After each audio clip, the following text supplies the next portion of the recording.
यंदा साखरेचं उत्पादन घटल्यानं साखरेच्या दरात वाढ होण्याची शक्यता वर्तवली जाते। यंदा साखरेचं उत्पादन हे 320 लाख टन इतकं अपेक्षित होतं, मात्र त्याऐवजी 275 लाख टन इतकंच उत्पादन झाले। अशात येत्या काळात साखर आयात न केल्यास साखरेचे दर हे 75 ते 80 रुपये किलो होतील असा अंदाज व्यक्त केला जातो।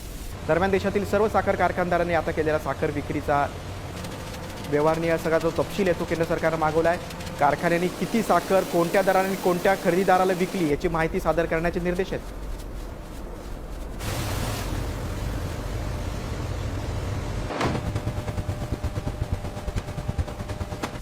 कारण मिलांमध्ये मालच फार कमी प्रमाणात शिल्लक आहेत। नवीन सीझन ऑक्टोबर 10 नंतर चालू करायला त्यांनी परवानगी दिलेली आहे आणि ती साखर त्यांना ऑक्टोबर महिन्यात विकण्याची मुभा पण दिलेली आहे।